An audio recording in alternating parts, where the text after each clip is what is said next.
Nasci em 1984. O Brasil estava se redemocratizando. Enquanto as fardas ainda se faziam presentes em Brasília, eu anunciei: sou jovem, estudante, operária, camponesa, periférica, de todas as cores e gêneros. Busco um futuro livre e com direitos preservados. Em 1988, conquistei o voto aos 16 anos e provei que o jovem é importante para a construção de um novo Brasil. De cara pintada, liderei o Fora Collor e inaugurei uma nova era de mobilização da juventude brasileira. Resisti às privatizações, aos interesses norte-americanos e à entrega das nossas riquezas. Elegi Manuela Dávila, a deputada federal mais bem votada do Brasil, e que por onde passa encanta com uma política que transforma vidas. Resisti ao golpe de 2016, gritei aos quatro cantos que estavam atacando a nossa ainda tão jovem democracia e os nossos direitos. Me tornei vice de Haddad na eleição mais importante de minha vida. Trago comigo os sentimentos e os sonhos de uma juventude revolucionária. Nasci da democracia e por ela existo. Hoje sou resistência democrática. Sou milhares. Eu sou a União da Juventude Socialista. Você quer fazer parte dessa história?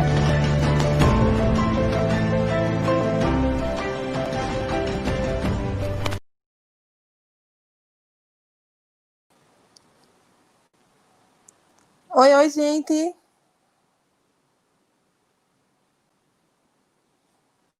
Não sei se estão todo mundo me ouvindo.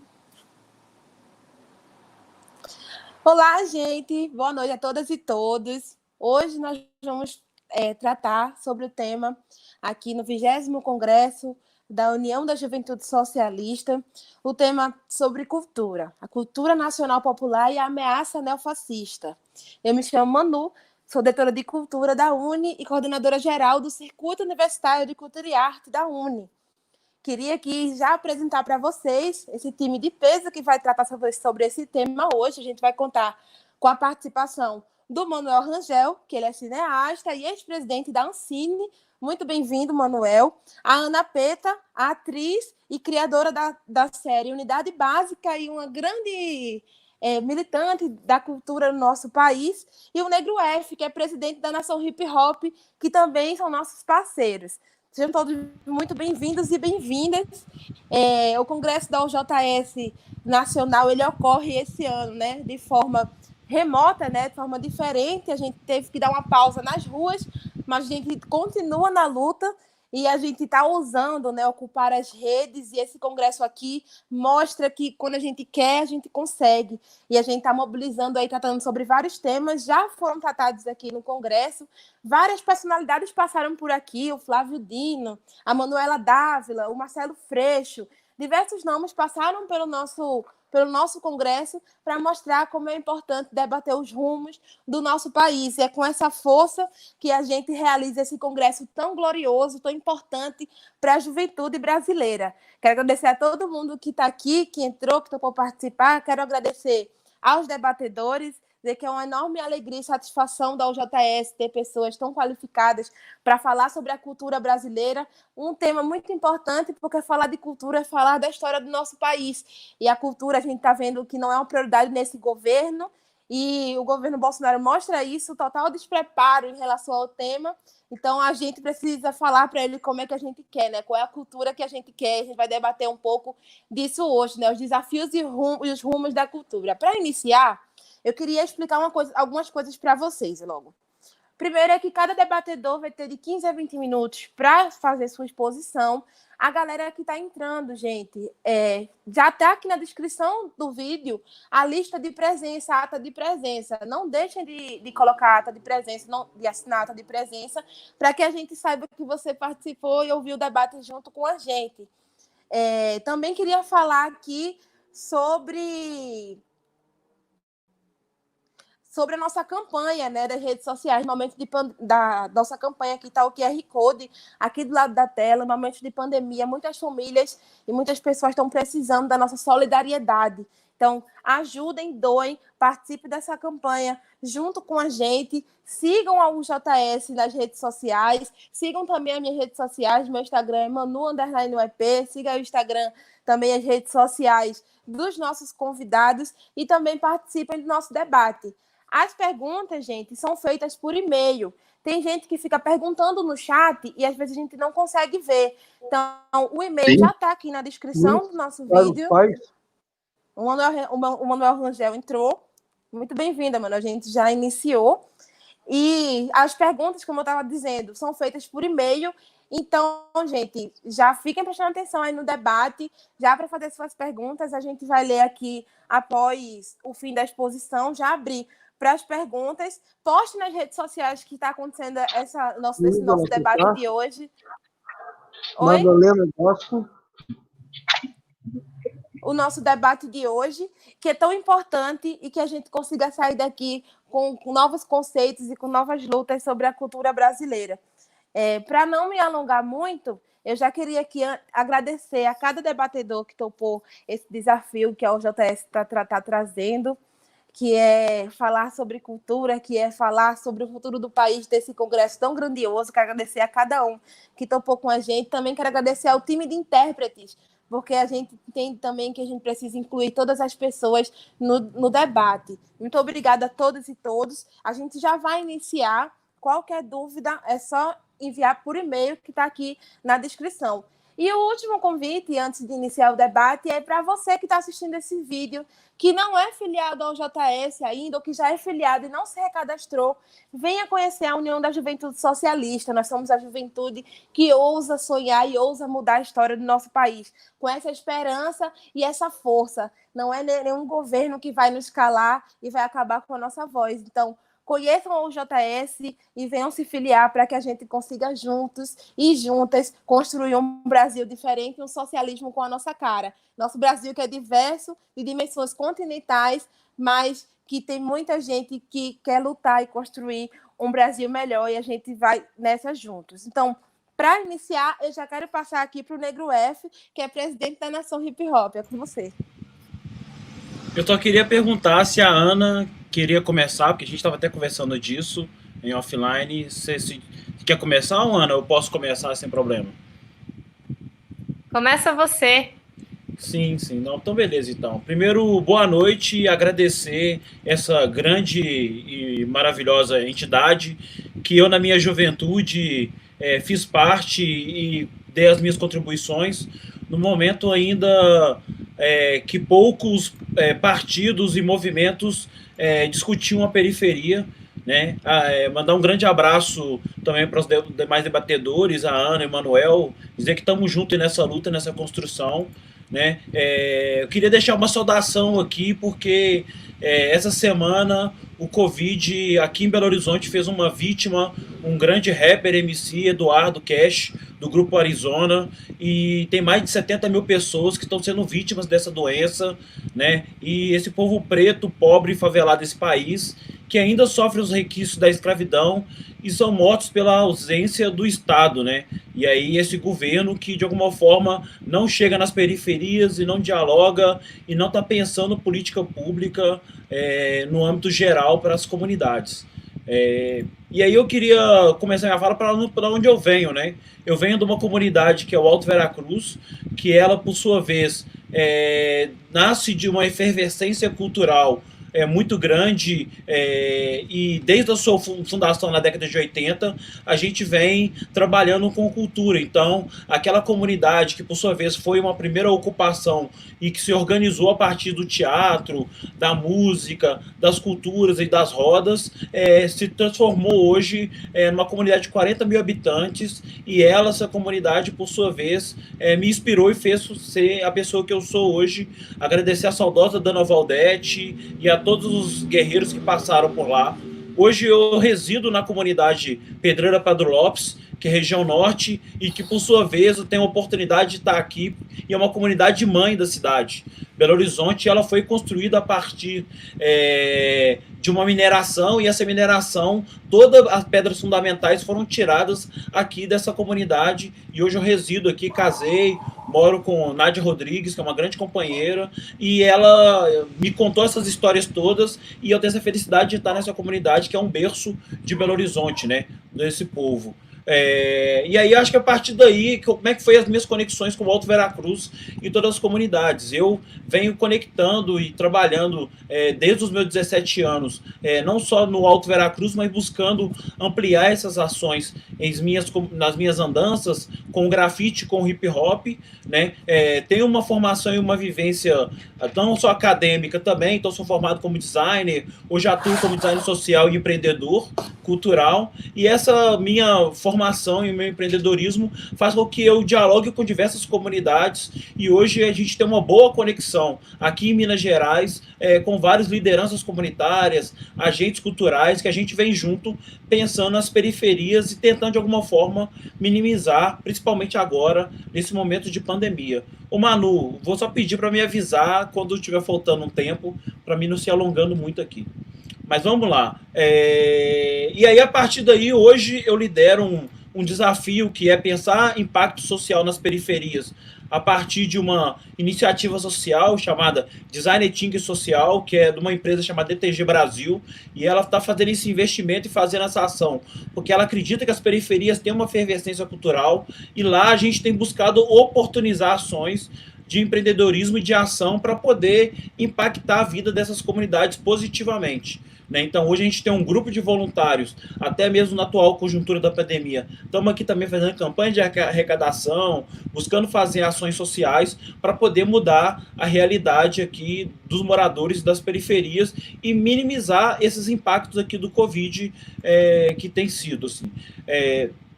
E aí, para mim, o hip hop, eu acho que para diversos jovens de periferia, quando ele chega, principalmente da década de 90, que a gente está vivendo um caos social no Brasil, o grande crescimento das periferias no Brasil inteiro, né, a gente começa a perceber e ser impactado por essa violência, por esse descaso, que não é diferente hoje. Eu acho que por vários anos, alguns governos, principalmente de esquerda, conseguiram de alguma forma dialogar e minimizar esses impactos, mas hoje a gente sofre cada vez mais um retrocesso e a gente vê, principalmente agora com o Covid-19, o quanto isso é latente, né? Que você tem vários jovens que, por sua vez, não têm acesso à internet, estão sem acesso à educação e acesso principalmente a saneamento básico, né? E aí o saneamento básico, quando a gente vai falar do Covid-19, tem pessoas que não têm água em casa, não têm banheiro, não conseguem, de alguma forma, se prevenir, né? E aí o hip hop, quando ele aparece para mim em 95, na minha comunidade, através de várias ações, ele foi esse lugar aonde eu consegui, e acho que vários jovens conseguiram ecoar sua voz, e de uma forma bem característica, diferente de que muita gente talvez acredita ou já ouviu falar, é um hip hop muito brasileiro. É uma linguagem local, uma linguagem das comunidades e uma linguagem que hoje ela até pensando a nível de Brasil, ela é muito dinâmica, né? Então você tem pessoas do hip hop que fazem um hip hop no Nordeste, hip hop do Sul, hip hop de Belo Horizonte, hip hop de São Paulo, hip hop de Brasília. Cada lugar que você for é uma linguagem hip hop, mas você vai ter essa particularidade local. E o hip hop na minha comunidade, ele conseguiu absorver isso e foi o que me tornou também, além de artista, grafiteiro.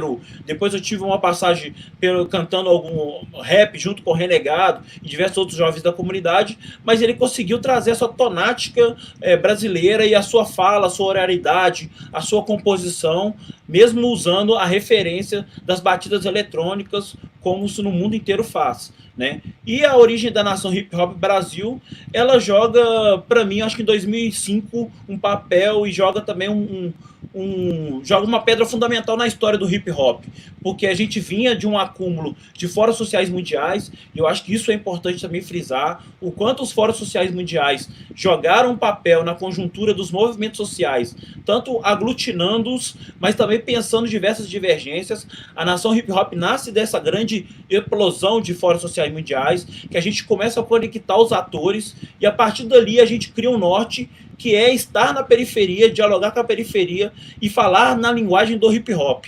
né? E aí, nas diversas parcerias que a gente já fez com a Uni, com a JS, estando em congressos, estando em eventos, a gente conseguiu fazer várias ações irmãs e cada vez mais a gente consegue, de alguma forma, criar esse diálogo próximo e ampliar esse diálogo, né? E aí, cada vez para a gente é um desafio falar numa linguagem cada vez mais periférica, mais brasileira e mais cada vez mais que dialogue com a nossa realidade. E aí, com isso, em 2018, a gente conseguiu dar um avanço muito grande, que a gente conseguiu realizar um encontro na época que estava rolando aquela greve dos caminhoneiros, que para muita gente aquilo ali era quase o fim do Brasil, né? A gente imaginava que o caos estava instalado ali, a gente nem imaginava que viria um Covid depois, né? Mas aquele caos ali do trânsito, de não chegar alimento, das pessoas não conseguirem se locomover, a gente propôs um encontro e realizamos um encontro presencial no Alto Veracruz, na nossa comunidade, e a gente conseguiu levar mais de 1.500 jovens do hip hop do Brasil inteiro, de mais de 14 cidades, para discutir hip hop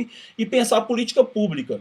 E fruto desse encontro, a gente hoje tem uma série de coisas que estão no nosso documento, e aí eu quero até mostrar ele aqui, que é o nosso grito da periferia. Depois eu posso passar para a JS aí, passar para vários militantes, várias pessoas. É um documento que ele é tão uma pedra fundamental desse momento de toda a nossa conjuntura, que a gente ontem estava debatendo ele numa live do Betinho Zulu, que é o grande parceiro, e a gente estava vendo o quanto que ele é atual, que ele traz pontos hoje, que ele fala desde a linguagem, da resistência, da questão da gente pensar a geração de renda, da gente pensar a ação política do hip hop.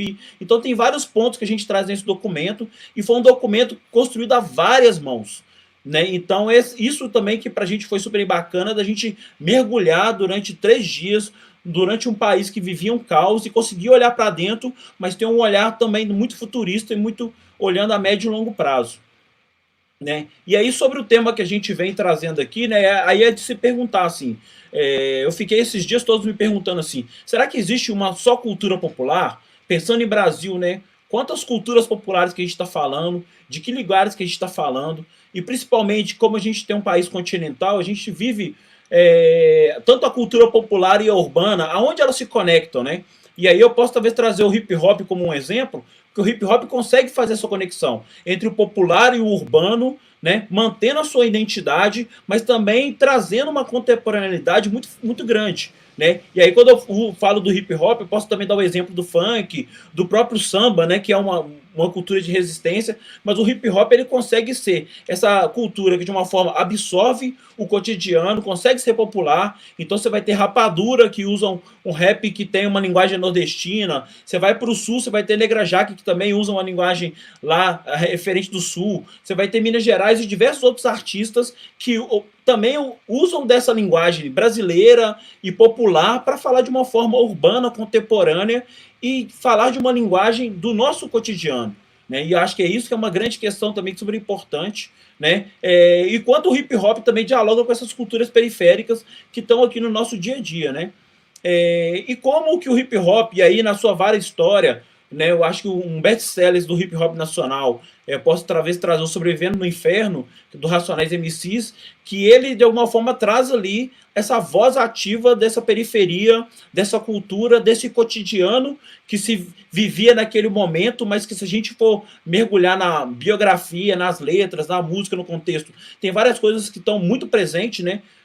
Do assassinato das juventudes, da juventude que agora começa a não acessar mais as universidades por causa das questões que o governo está querendo taxar e colocar, e quanto que aquilo ali foi um grito das periferias e que cada vez mais ecoa e hoje está tão presente e que se faz fundamental. E aí um toque para cada mano e cada mana, a gente precisa ler, a gente precisa cada vez mais estar nessa biografia, porque ela é, para a gente, um grande best-seller, né?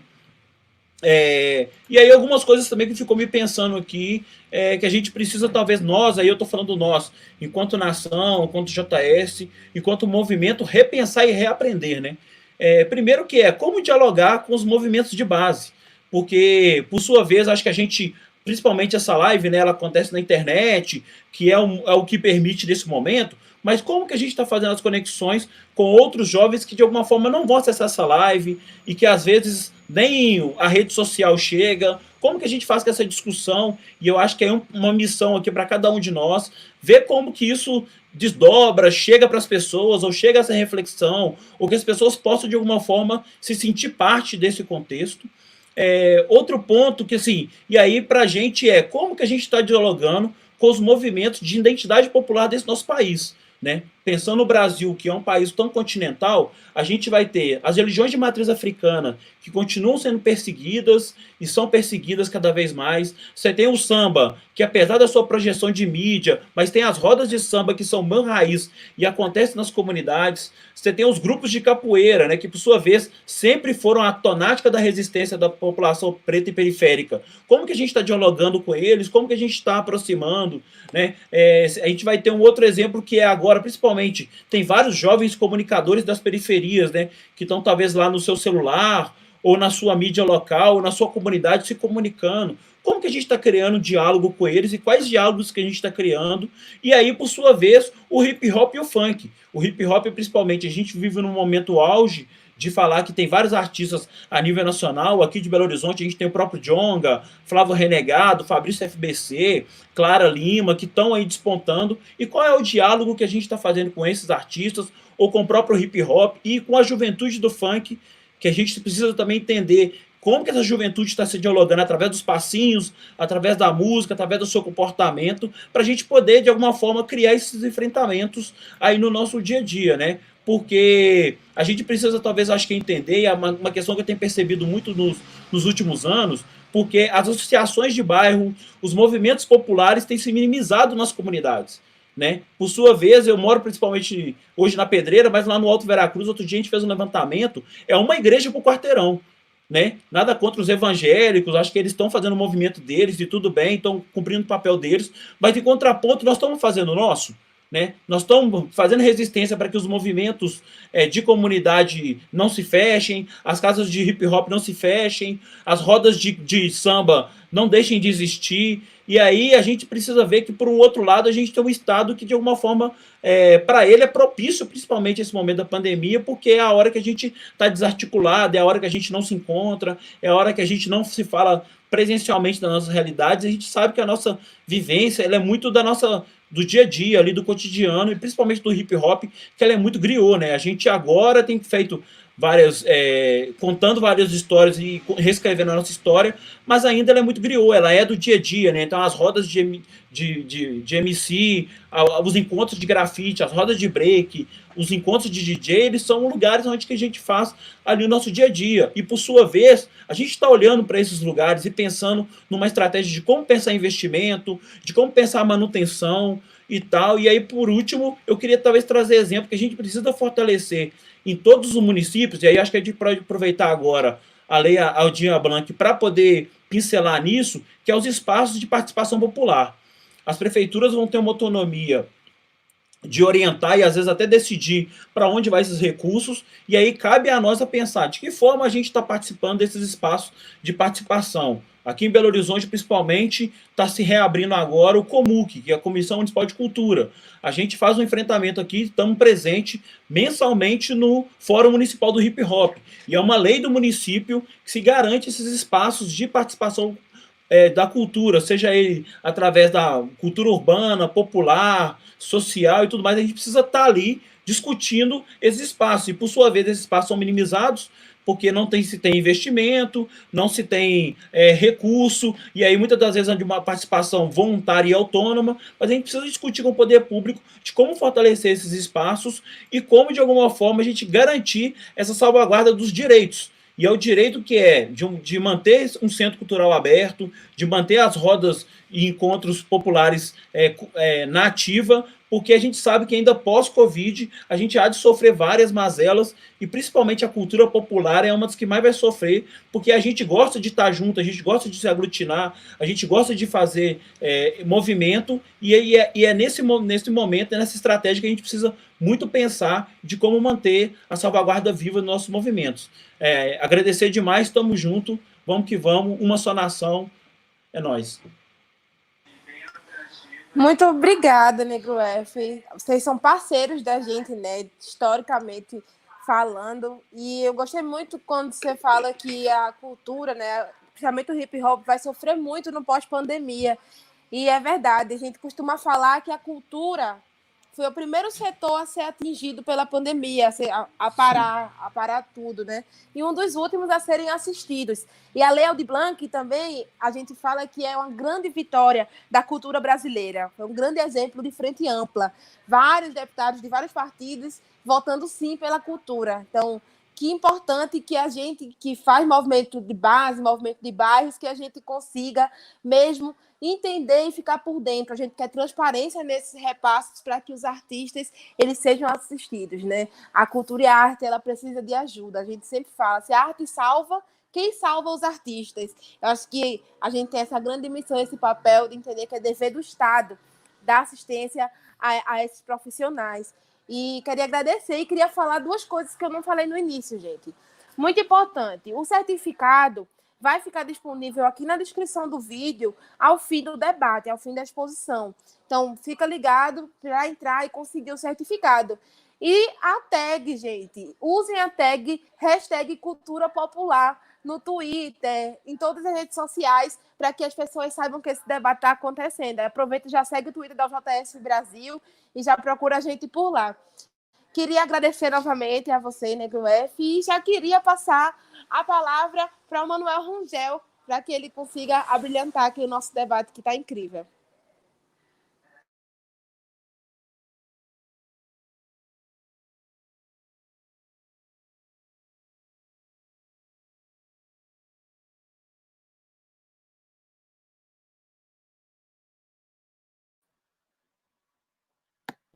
Formação política, em grande medida.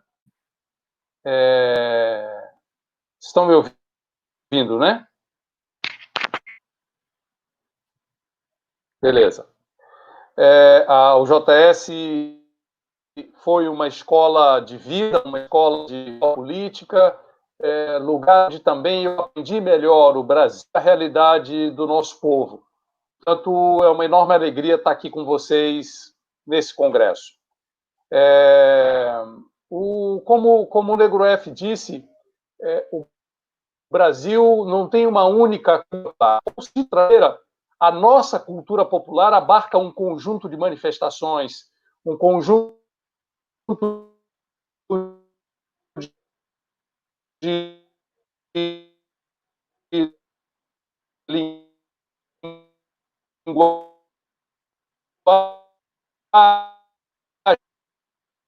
um conjunto de caminhos estéticos, um conjunto de experiências.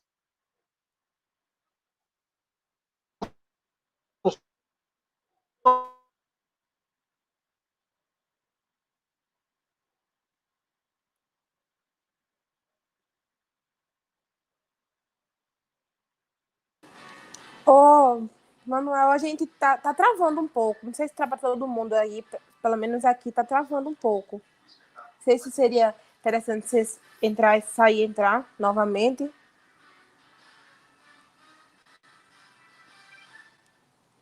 Aqui travou de vez. Então a gente vai esperar ele entrar novamente. Como ele já tinha iniciado, a gente pode esperar um pouco para a gente também não passar para a Ana e ele ter que voltar no raciocínio.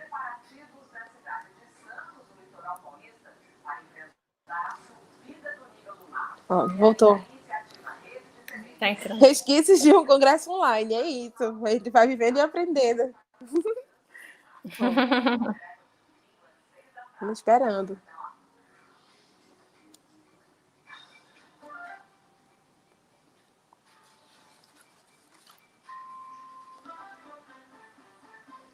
Deixa eu ver aqui, ele tá falando.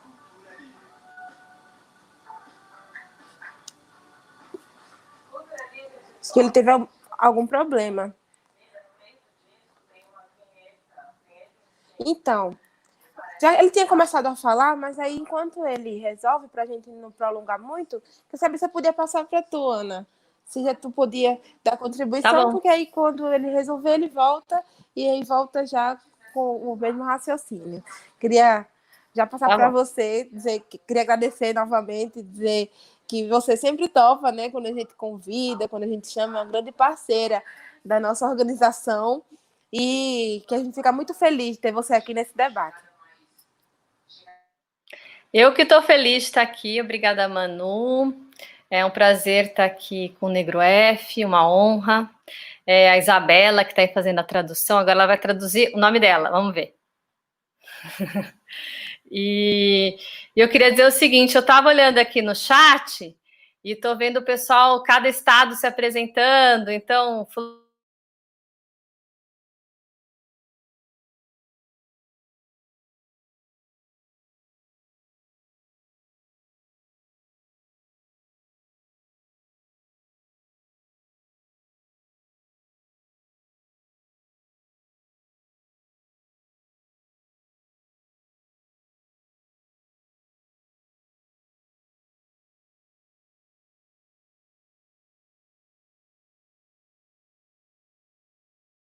Ana, a gente não tá te ouvindo. Tá com o microfone desligado. Caramba, gente. Falei um monte. Não, eu tava assim, não, tem alguma coisa errada. Gente, eu tava assim, ó. Já tava indo, falando um monte. Mas vamos lá. Vai dar certo. Eu queria agradecer primeiro, é uma honra estar aqui, uma honra estar com o Negro F aqui nessa conversa. Nação Hip Hop, uma admiração absoluta pelo trabalho da Nação Hip Hop. Será que o Manuel voltou? Vai, Manuel? Acho que você pode continuar, Ana, já que você tinha iniciado. Eu não tô tá ouvindo bom. ele. E aí eu falo com ele aqui no chat já, para ele se preparando, tá? Queria agradecer Manu, Isabela, que está fazendo a tradução aí para gente, todo mundo da UJS. Eu estava olhando aqui no chat e eu comecei a me lembrar, eu vi as pessoas entrando e falando Pará, Paraná, Santa Catarina, Goiás, Rio de Janeiro, e eu me lembrei do primeiro congresso da UJS que eu fui, eu acho que eu tinha uns 15 anos, e o que me chamou mais atenção, que eu fiquei encantada, foi quando entravam essas delegações de cada estado. Aí eu falei, gente, que loucura, as delegações estão entrando só que online agora. Então é um congresso da UJS totalmente diferente, né? E eu lembro que essa coisa, né, de ter gente do Brasil inteiro, essa diversidade, eu como era uma paulista, assim, não conhecia o Brasil antes de conhecer o JS, né? O JS é que me fez conhecer o Brasil. Então, eu fico muito feliz de estar aqui e de perceber que mesmo online, o Brasil inteiro se junta, né, nessa conversa sobre cultura brasileira e toda a complexidade que é a cultura brasileira, né? São tantas vertentes, tanta diversidade, né? E tantas possibilidades. Eu acho que a gente está no momento, né, um pouco da proposta da nossa conversa de hoje, é de pensar esse avanço das forças autoritárias no Brasil, né, e do nosso papel na resistência e no enfrentamento dessa onda autoritária, e na nossa sobrevivência como criadores, como artistas, né, como fazedores de cultura. Acho que a gente vem sendo atacado, né, desde o golpe que tirou a presidenta Dilma. Acho que vem aí uma série de ações, né, de desmonte das políticas, das gestões Juca e Gil, né, que foram gestões que olhavam para essa diversidade brasileira, que potencializavam ações populares, né, de iniciativas locais, e que, ao mesmo tempo, pensava a política pública de forma muito ampla, né? O Manuel, que está aqui. O Manuel, eu conheci o Manuel numa atividade cultural da OJS. Exatamente. Não vou falar quantos anos,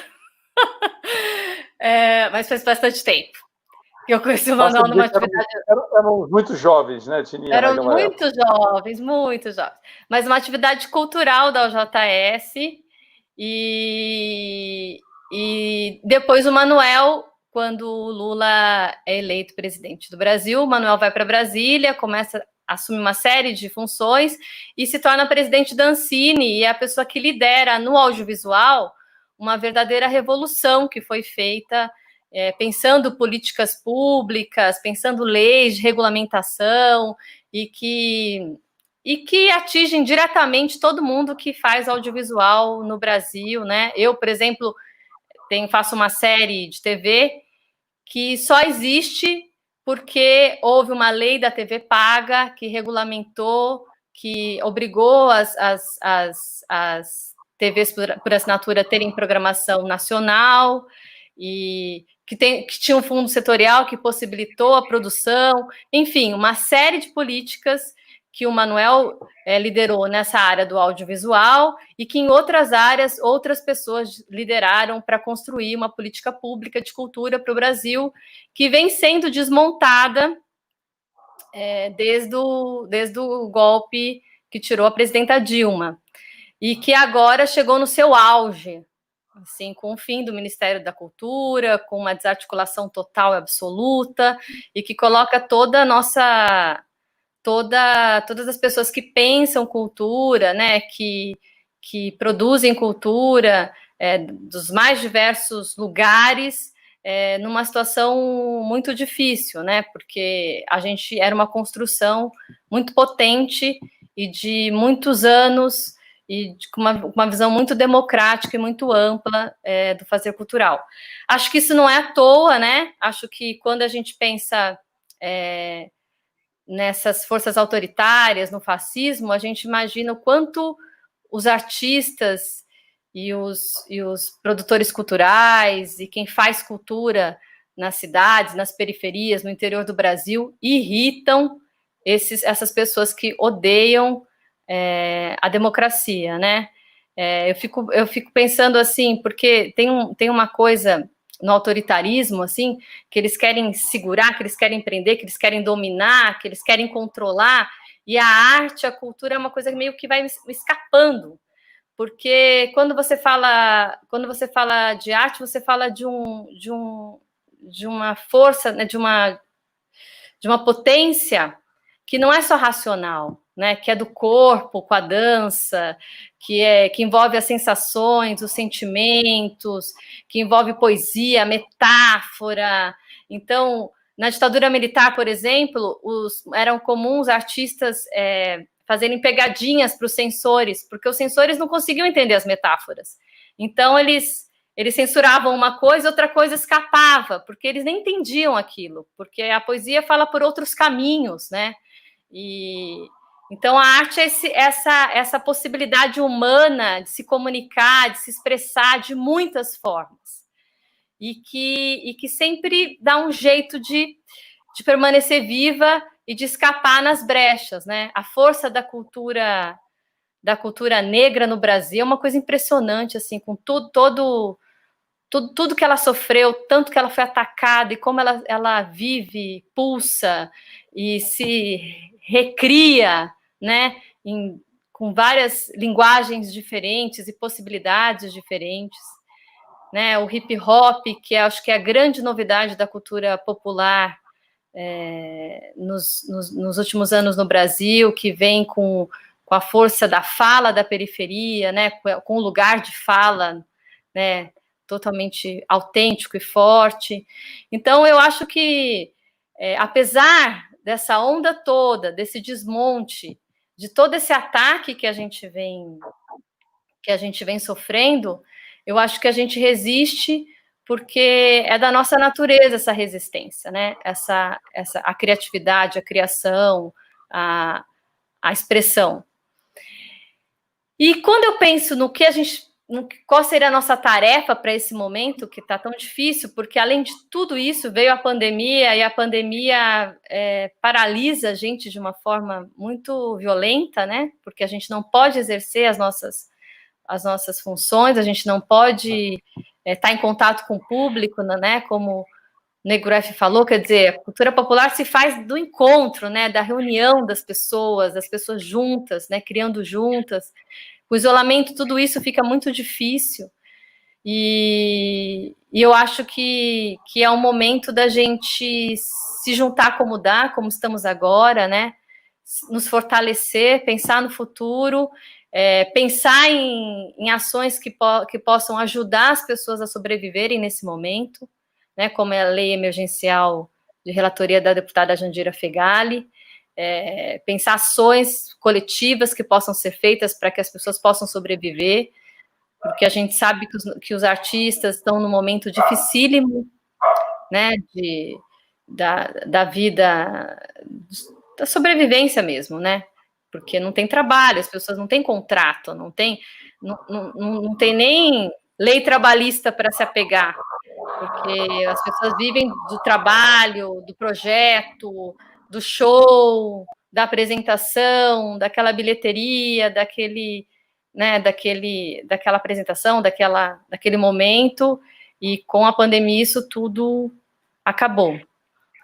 Mas eu sou daquelas que tem esperança. Eu acho que a gente tem uma juventude pulsante. Quando eu me aproximo, quando eu encontro com o JS, eu fico com mais esperança, porque eu vejo que apesar de todas essas dificuldades, tem uma juventude aí com garra, com força, enfrentando, né, o fascismo, e principalmente pensando cultura. Eu falei que eu conheci o Manuel lá no encontro da UJS, há muitos anos atrás, e de lá para cá, a UJS vem pensando e vem criando novas formas de atuar, né, na cultura, com a nação hip hop, quando identificou que tinha um movimento ali muito genuíno se formando e que ele precisava ter a própria voz e se fortalecer, e a gente precisava ouvir, né, mais do que falar, conhecer o hip hop, ouvir mais do que falar, né, e várias outras iniciativas, como o Cuca da Uni, a iniciativa dos secundaristas e várias outras possibilidades de juntar gente da cultura para discutir política cultural, para discutir o próprio fazer artístico e crescer nesse sentido. Então, que a gente continue juntos, vamos conversar, queria ouvir também, e ouvir o Manuel, ouvir as pessoas, as perguntas, para a gente continuar o nosso papo. Muito obrigada. A gente é que agradece, Ana, você topar o nosso convite, né, para debater. É muito importante falar sobre cultura. E aí você falou aí no final sobre a gente estar se organizando, né, o JST, essa organização. E aí eu queria falar para todo mundo que a gente fez uma plenária nacional da Frente de Cultura da UJS. Então, tem um formulário, eu vou pedir para o pessoal colocar aqui na descrição do vídeo também. A gente está aí juntando toda a galera da cultura, que é da UJS, a galera da arte, que pensa arte, pensa cultura, e nesse momento de pandemia tão difícil, eu acho que a cultura e a arte vão conseguir narrar essa história. Eu acho que a gente tem esse grande papel. Além de narrar, lutar e falar para as pessoas que, mesmo sendo tão difícil, muitas obras estão nascendo, né? Muitas obras estão se criando a partir desse grande caos, e a cultura e a arte tem esse grande papel de conseguir, como você falou, ter outras formas de falar e de chegar. Agradecer a você novamente. Eu queria agora passar para o Manuel Rangel, que deu um problema no seu som, travou um pouco, a gente passou para a Ana. Mas aí a gente está muito ansioso para ouvir você falar. Viu? Muito obrigada por aceitar o nosso convite e falar sobre cultura e falar sobre arte. Você é uma pessoa que tem propriedade para falar sobre isso. Todo mundo está muito ansioso para te ouvir. Então é contigo. Boa noite mais uma vez. Vamos tentar não cair dessa vez. É um prazer estar aqui. Muito obrigado pelo convite ao JS. É um prazer compartilhar esse debate com o Negro F e com a Ana Peta. E é uma alegria estar com vocês da UJS. Eu, que também já fui da UJS e tive na UJS uma escola de vida e de política. Como eu não sei quanto vocês ouviram do início do que eu estava falando da outra vez, mas recuperando um pouco as questões, eu compartilho dessa visão que o Negro F apresentou, dizendo daquela manifestação, mas como uma soma de manifestações da arte brasileira, com diversas linguagens, diversas estéticas, que condensam uma experiência acumulada do nosso povo, da sua manifestação artística, da sua manifestação cultural.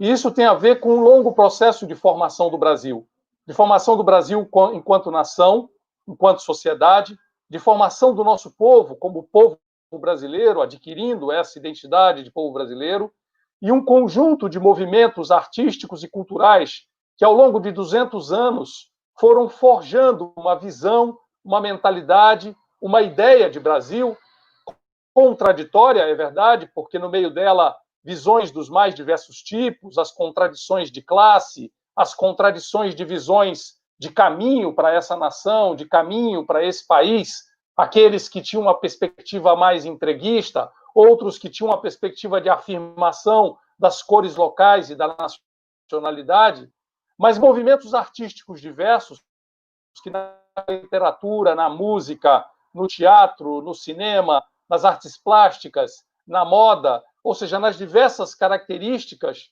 das manifestações artísticas e culturais, foram forjando essa ideia de Brasil que nós podemos até, eventualmente, ter uma dificuldade de definir o que é, mas que nós sentimos o que é e nós sabemos o que é quando nos deparamos com manifestações artísticas que expressam bem a nossa condição de brasileiros e essa síntese do que é o Brasil. O Brasil viveu vários movimentos artísticos e um longo percurso na formação dessa ideia de uma linguagem própria brasileira e de uma forma brasileira de tratar da arte, em diálogo, evidentemente, com os movimentos artísticos e culturais internacionais. Nessa trajetória, o Brasil foi um tema em si e o brasileiro uma questão primordial para muitos desses artistas e muitos desses movimentos. Para vários deles, para muitos deles, havia uma questão de classe colocada, sobretudo nos anos 60, nos anos 70, isso foi algo importante.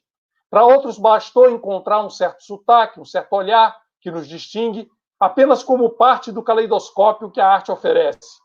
Para todos esses, houve um quadro geral oferecido pela ideia de nação, nosso lugar no mundo, e nesse processo também foi natural que para muitos desses artistas fosse surgindo uma ideia de que o Brasil era um país profundamente desigual, um país de pouca experiência democrática, profunda desigualdade, em eterna disputa de uma corrente vinculada aos hábitos e interesses estrangeiros, uma corrente, de certo modo, entreguista, e uma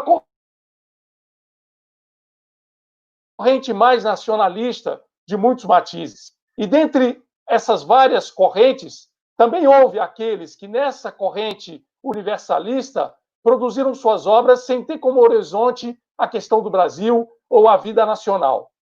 Vale destacar que a maior parte dos movimentos que puseram o Brasil em evidência emergiram em consonância com o processo de formação da nação, um processo que foi acelerado a partir da independência, depois com a formação da República e a abolição da escravidão. Mas não é por acaso que foi o século XX quem assistiu à formação da consciência nacional nas artes brasileiras e a consciência popular na arte, porque nem sempre uma coisa é sinônimo da outra.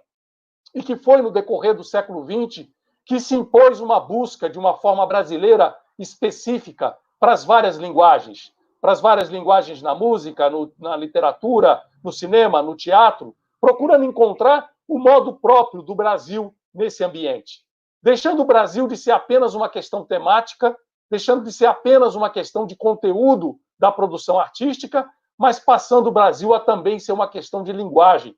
Qual era a forma própria brasileira de cantar? Qual a forma própria brasileira de filmar? Qual a forma própria brasileira de encenar ou de escrever? Qual linguagem perseguia-se isso nos movimentos artísticos? Toda essa ebulição teve um diálogo e emergiu junto com a emergência do movimento operário. Assistiu à ascensão da burguesia industrial, viu o desenvolvimento do Estado brasileiro se dar e viu chegar a democracia, que os votos, por exemplo, que são a partir dos anos 30, onde as mulheres passam a votar, e ali um caminho todo que se percorreu de aprofundamento da democracia, de formação do Estado brasileiro. Tudo em íntima relação de troca e conflito com os grandes movimentos sociais políticos e culturais internacionais, mas com as peculiaridades do Brasil nesse processo. Isso tudo é muito evidente quando a gente observa a política cultural brasileira. A política cultural brasileira só pode ser afirmada assim a partir do momento em que o Estado brasileiro passou a, de alguma forma, também a se ocupar do tema, enquanto Estado brasileiro. E não por acaso, isso se deu nos momentos em que o Estado fez da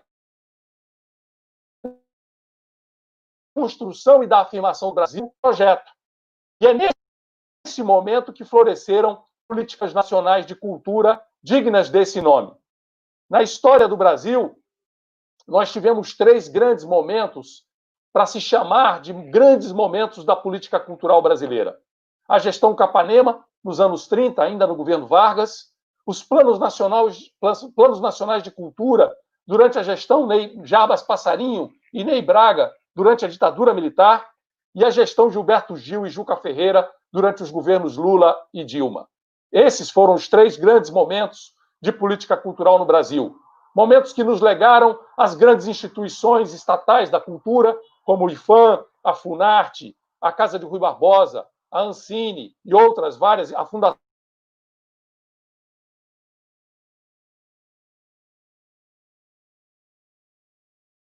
Palmares e outras imensas da política cultural.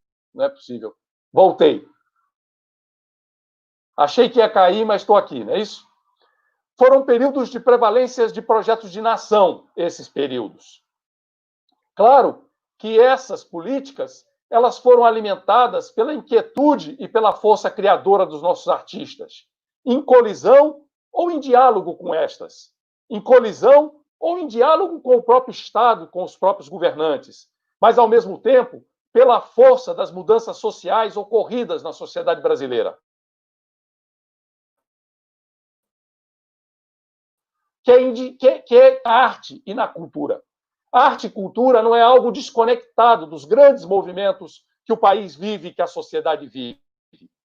Influencia e é influenciado por esses grandes movimentos.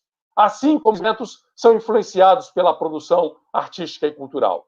E essas políticas culturais, elas impulsionaram novos ciclos e possibilidades de futuro para o Brasil em cada um desses momentos em que elas emergiram. É claro que há uma distinção primordial entre esses 3 momentos que eu mencionei. Tanto a gestão Capanema quanto a gestão Passarinho, Ney Braga, durante a ditadura militar, elas foram experiências de política nacional de cultura em ambiente autoritário, sem democracia. Na gestão Capanema, a política nacional de cultura emergiu da incorporação de muitos dos artistas e intelectuais modernos na criação das instituições e das ações culturais. Na gestão do Ney Braga, durante a ditadura militar, ela foi um esforço de cooptação de artistas e de intelectuais, de incorporação e de relaxamento das tensões dos artistas e intelectuais dedicados à produção cultural, relaxamento das tensões que haviam com o próprio Estado autoritário. Nos 2 casos, um projeto cultural gestado em ambiente autoritário. Nos 2 casos, uma visão de Estado mecenas, impulsionador de ações que ou se destinam a educar e oferecer cultura ao povo, ou a assistir artistas e criadores que possam, então, se dedicar à cultura nacional. Já a experiência da gestão Gil e Juca Ferreira, o traço novo foi uma política cultural forjada em ambiente democrático, com conflitos e aproximações, marcado por uma compreensão antropológica e um compromisso com a produção cultural dos artistas. Mas que foi uma política cultural forjada em ambiente democrático, em conflito e composição, portanto, na tensão da vida democrática, mas também o fato de que a visão de cultura que passou a prevalecer, uma visão antropológica, foi a ideia de que a política cultural teria como destino a sociedade brasileira, o povo brasileiro, e não os artistas e produtores de cultura apenas. Também há produtores e artistas, como parte da sociedade brasileira e também como parte da construção da política nacional de cultura. Mas não eles como o objetivo da política nacional de cultura, e sim a sociedade brasileira, o conjunto do país e da população. A gestão Gil Juca produziu uma síntese contemporânea muito importante. Deu a ideia de que a política nacional de cultura devia ter 3 dimensões: a dimensão simbólica, a dimensão da cidadania e a dimensão econômica. A ideia de que a conjugação desses 3 elementos eram elementos que compõem a política nacional de cultura e, portanto, teriam sua própria trajetória nessa construção. E essas diretrizes orientaram uma ação criadora, ousada, inventiva, uma visão de nação plural e diversa. A ideia de que o Estado deveria estimular o conjunto das possibilidades da sociedade brasileira e do povo brasileiro nas suas manifestações artísticas e culturais. Não é por acaso que emerge aí o programa Cultura Viva, os pontos de cultura, materializando uma ideia que estava presente no discurso de posse do Gil, o discurso do Doim antropológico, a ideia do corpo da nação como um corpo vivo que deveria ser massageado nos diversos pontos da sua experiência política, cultural e social. Essa síntese deixou um conjunto de legados à nação brasileira, o que, em parte, explica por que é tão difícil aceitar, hoje em dia, a mediocridade do Ministério da Cultura e da Secretaria Nacional de Cultura, tanto no período Temer, quanto agora, no período Bolsonaro. Deixou uma política de audiovisual a mais robusta já realizada na história do Brasil, deixou uma política de patrimônio histórico, tanto material quanto imaterial, de alta relevância, valorizou a experiência griot, valorizou a experiência dos povos indígenas, valorizou a experiência das diversas manifestações do nosso povo, trabalhou as linguagens artísticas, fortaleceu as instituições culturais, reintroduziu o debate e a reflexão sobre política cultural, sobre o Brasil e sobre a produção artística, como parte do esforço da construção da política nacional de cultura. É claro que, como não podia deixar de ser, e como não podia ser diferente, nesse momento que o Brasil vive uma profunda crise, em que o projeto de nação, ele próprio, está em crise e sendo desmontado pelo governo de plantão, é natural que a política cultural também ela entre em crise e também ela comece a ser desmontada por esse mesmo governo e seja atingida por essa mesma crise que atinge a nação.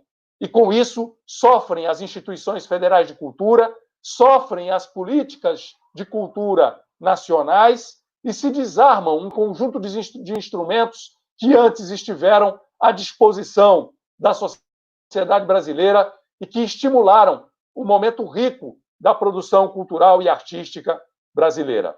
Desde o governo Temer, nós temos vivido retrocessos de toda a ordem e cada um de nós conhece um pouco dessa experiência.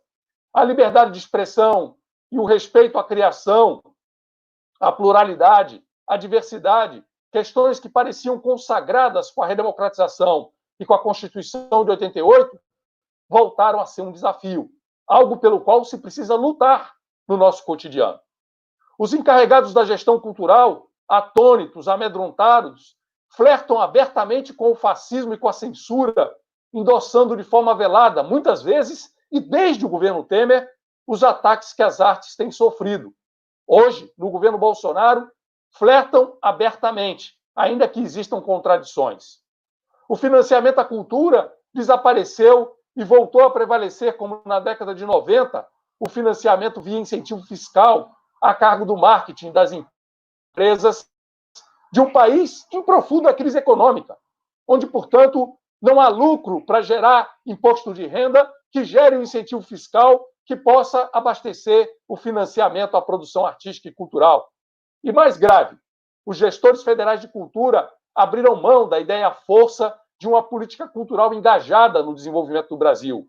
A ideia de ser proprietário de direitos patrimoniais e autorais, a rentabilização destes como fonte de riqueza, geração de emprego e oportunidades, o que representa, em síntese, o abandono da ideia de Brasil como produtor e distribuidor de obras culturais no mercado interno e no mercado internacional, subordinando tudo aos interesses das grandes corporações de mídia e internet estrangeiras. Na prática, os gestores públicos renunciam à função reguladora da política pública.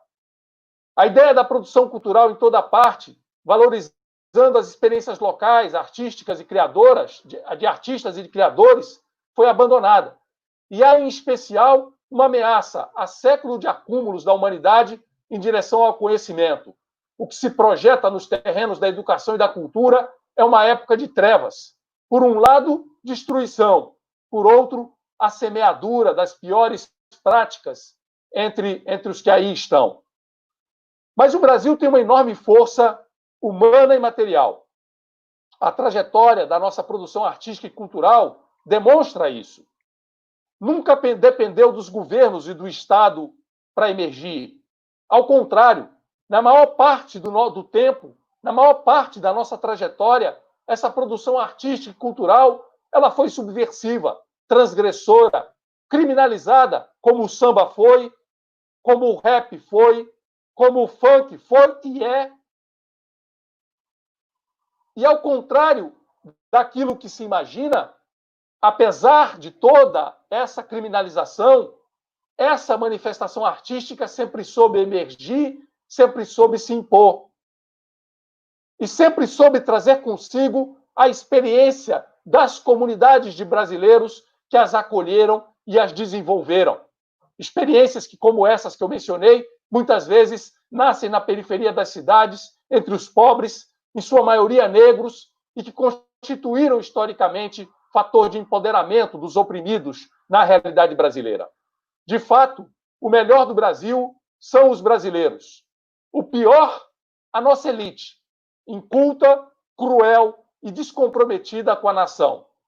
Mas um novo projeto nacional de desenvolvimento vai emergir. Pode levar alguns anos, 3 anos, 7 anos, 11 anos, mas ele virá. O grande desafio que a gente tem nas nossas mãos é construí-lo desde já, sonhando, desenhando, unindo as pessoas, superando pequenas e grandes divergências, unificando diagnósticos e projetos. A civilização brasileira e a democracia devem ser o elemento unificador nesse momento. A arte e a cultura têm uma enorme responsabilidade nessa fase de resistência. E na próxima, quando será preciso novamente inventar o Brasil e pôr em relevo a necessidade de um projeto nacional que supere a profunda desigualdade histórica entre os brasileiros e seja capaz de projetar o país na cena internacional. Nós daremos a nossa contribuição nesse processo e faremos com a consciência de todas as nossas vitórias ao longo do tempo. Vitórias do nosso povo, que não foram poucas ao longo da história do Brasil. Num novo ciclo assim, a política cultural e educacional terão que estar profundamente articuladas. E a política cultural e a de comunicação deverão ser as duas faces de um mesmo projeto.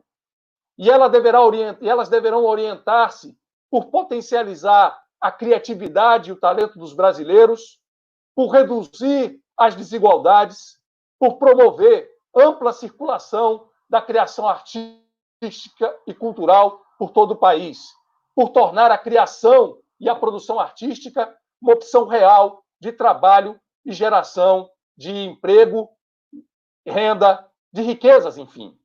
Ela deverá seguir sendo espaço de aprofundamento da espiritualidade, de entretenimento e de conhecimento do mundo. Eu entendo que essa é a nossa missão: construir na crise e nas trevas, com o melhor da capacidade criativa de todos nós, os caminhos do Brasil e da nossa gente. Bom, desculpe, eu passei um pouco do tempo, mas é isso aí que eu tinha para agregar no debate.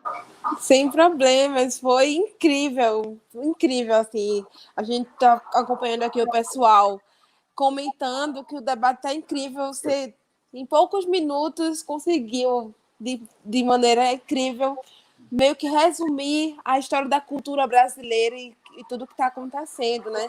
Eu estou, assim, sem palavras. Aprendi bastante nesse tempo aqui, queria agradecer a você novamente por topar, né, participar desse debate e falar de um tema tão importante para a história do nosso país.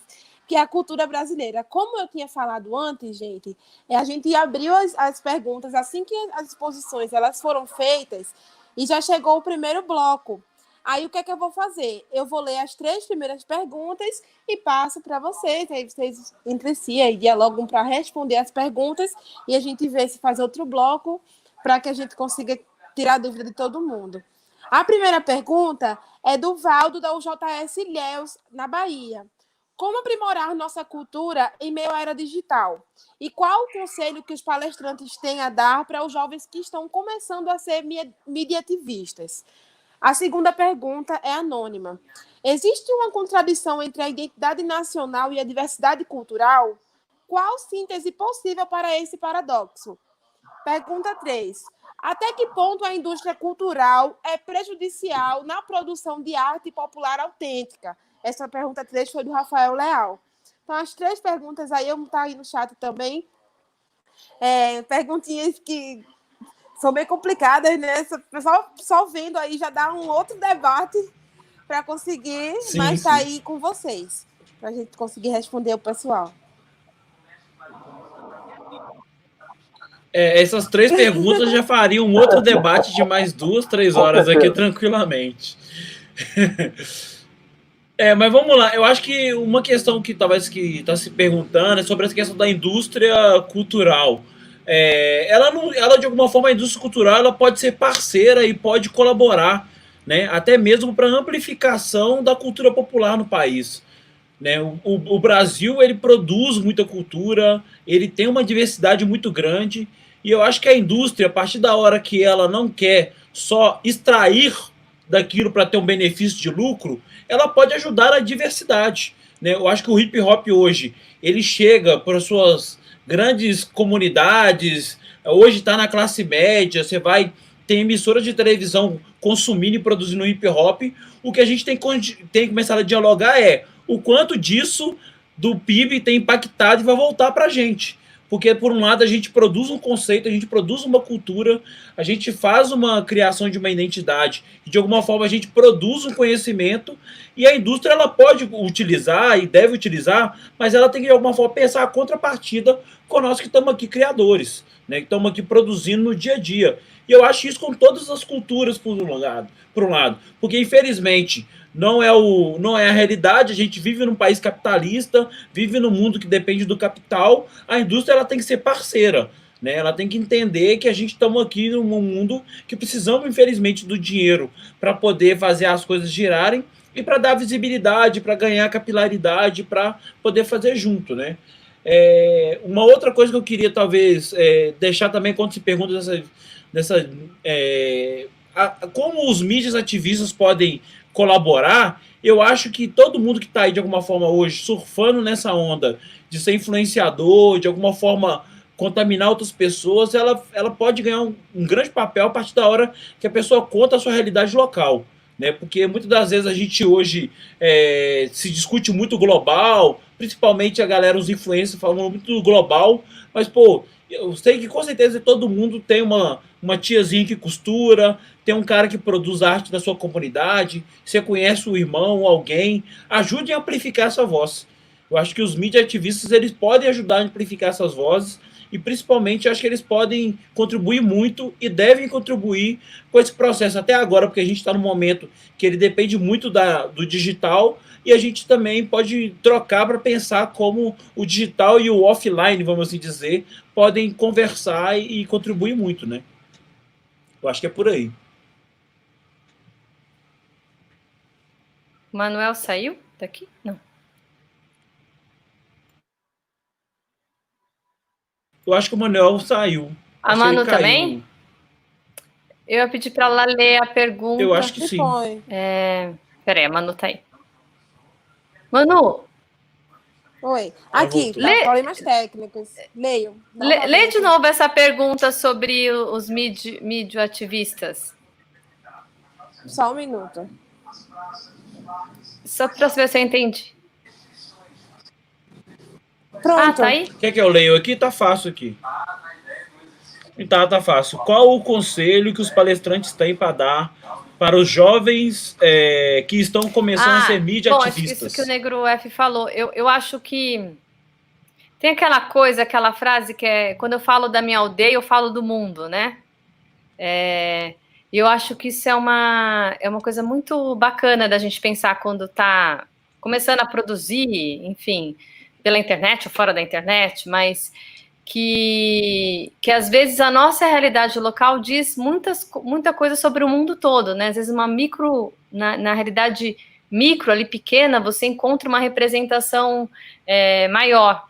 Meu projeto que eu estou trabalhando agora, que é a série Unidade Básica, surgiu exatamente da minha irmã, que trabalhava numa OBS e que viu naquele ambiente um lugar muito interessante e que ainda a TV não contava. Assim, as séries médicas que a gente assiste são séries médicas americanas, né? Dr. House, aqueles hospitais. E aí surge uma ideia de uma série a partir de uma OBS, que é atenção primária, SUS, que é totalmente uma realidade, mas que diz muita coisa sobre tudo que a gente vive. Então, acho que o meu conselho é exatamente esse que o Negro F deu, que é a partir da sua realidade, do que você vive, do que o seu olhar, fazer com que isso possa ser representado de alguma forma, virar um trabalho, ou de fotografia, ou de vídeo, ou de teatro, ou de música, enfim, na sua área, e isso poder falar sobre muitas coisas depois. Sobre a indústria cultural, né? Foi uma pergunta. A indústria cultural, ela é sempre uma questão para a gente, né? Eu acho que a gente que vive no Brasil, que tem uma indústria forte e tudo. Eu acho que a gente tem que entender que a partir do momento que a gente está dentro, que a gente entra na indústria, a gente vai viver as contradições dela. E aí a gente vai ter que entender quais são os nossos limites ali dentro e até onde a gente pode chegar. Eu também acabo de viver uma experiência que é dentro de uma TV, mas com produção independente, e que eu sinto que eu consegui estabelecer um lugar para contar a minha história. Nem sempre isso acontece, né? Às vezes você pode descaracterizar um trabalho dentro da indústria, né?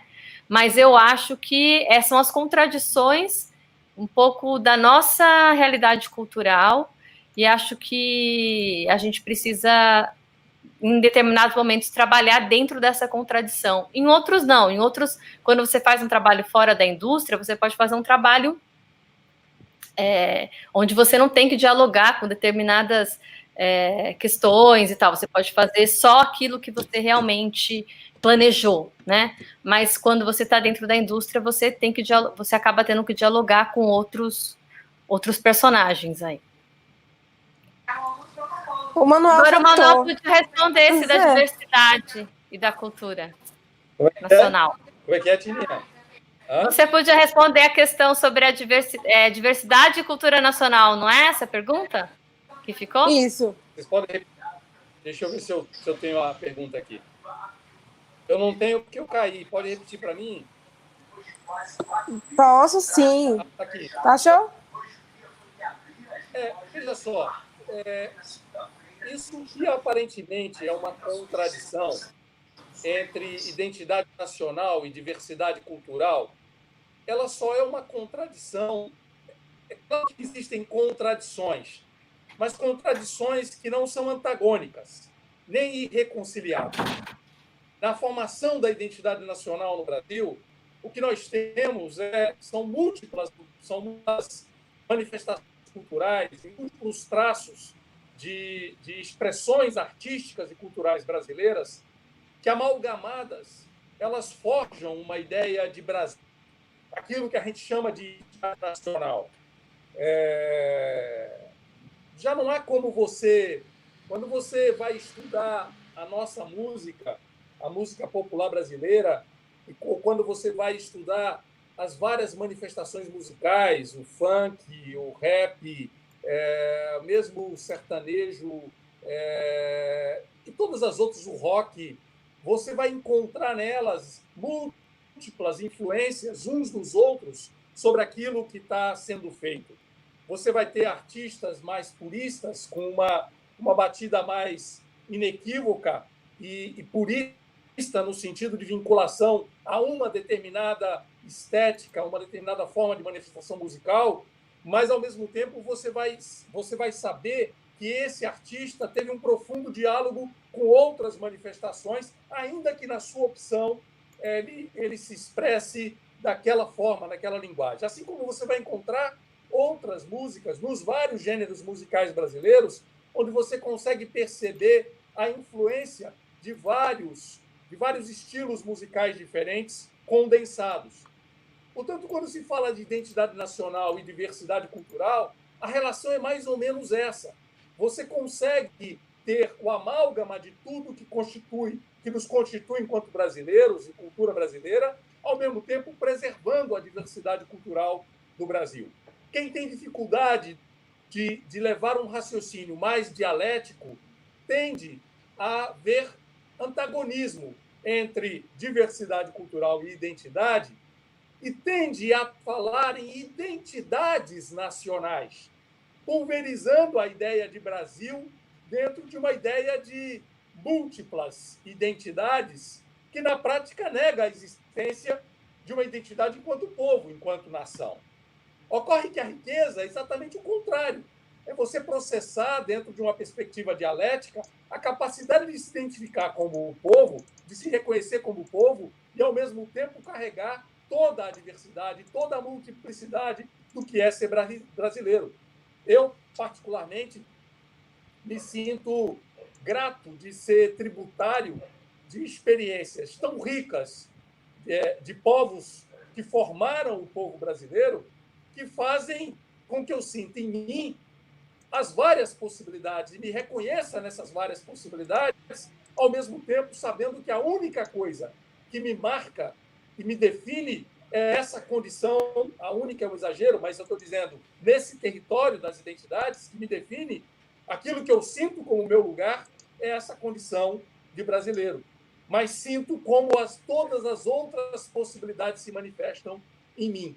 E, particularmente na formação cultural brasileira, há uma coisa muito interessante, que estudiosos procuraram expressar isso, e há uma síntese numa frase do Paulo Emílio Salles Gomes, que é um grande pensador do cinema, contemporâneo do Antônio Cândido, que era um grande pensador na literatura, do Décio de Almeida Prado, um grande pensador no teatro, da Gilda de Mello e Souza, uma grande pensadora nas artes plásticas e na moda, todos eles com um pensamento, com uma unidade de visão sobre as questões, que o Paulo Emílio dizia de nós brasileiros: nada nos é estrangeiro, pois tudo o é.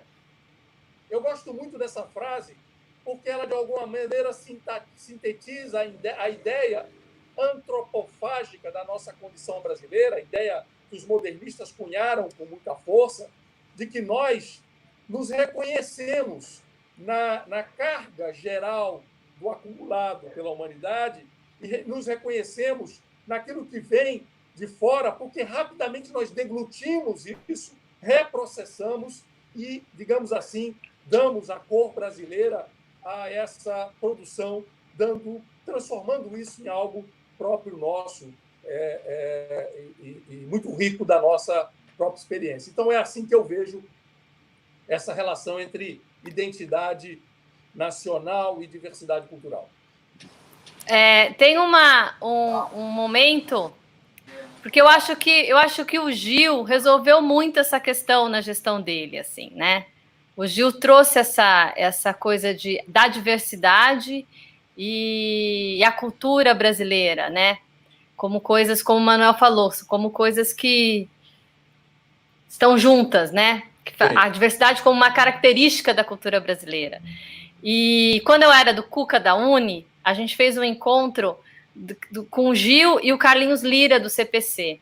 Porque nos anos 60, essa discussão era uma discussão mais acirrada, né? Tinha o pessoal do CPC, que defendia essa coisa da cultura popular, nacional e tal, e tinha os tropicalistas, que eram já da diversidade, já pregavam a ideia da antropofagia, da mistura, da amálgama. E aí a gente fez uma atividade do Cuca da Uni e o Carlinhos Lira e o Gil se encontraram e foi muito bonito, assim, porque eu acho que foi um momento do Brasil não só porque foi nessa atividade, enfim, mas um momento do Brasil que eu acho que o Gil reuniu tudo isso, assim, a experiência do CPC, aqueles que pensavam na cultura popular, no nacional e no popular, com os tropicalistas, com os modernistas de 22, eu acho que o Gil foi um pouco simbolizou um pouco essa síntese, assim, desse pensamento da cultura brasileira e quando ele se transforma em ministro da cultura, né? Como incrível. Inclusive as duas grandes correntes, a corrente nacional e popular e a corrente tropical, ter feito esse amálgama dessas correntes e elas amalgamar fossem capazes de recepcionar o conjunto das outras correntes, porque o problema é que os artistas entre si têm os embates de suas correntes artísticas. No início delas, esse embate é muito violento e muito antagônico. As pessoas rejeitam com muita força a maneira de se expressar da linguagem do outro. É próprio dos artistas. Mas quando você toma um pouquinho de distância, é preciso ver como esses movimentos semeiam uma trajetória. Como disse a Tininha, a gestão Gil teve essa felicidade. Porque também Gil é o cara que cunhou uma outra frase que é genial, que é a frase que ele dizia que o povo sabe o que quer e também quer o que não sabe. Essa frase é genial porque ela expressa bem a ideia de que cada um sabe exatamente o que quer, mas cada um também é capaz de se maravilhar com aquilo que nem sabia que queria. Portanto, também quer aquilo que não sabe, né?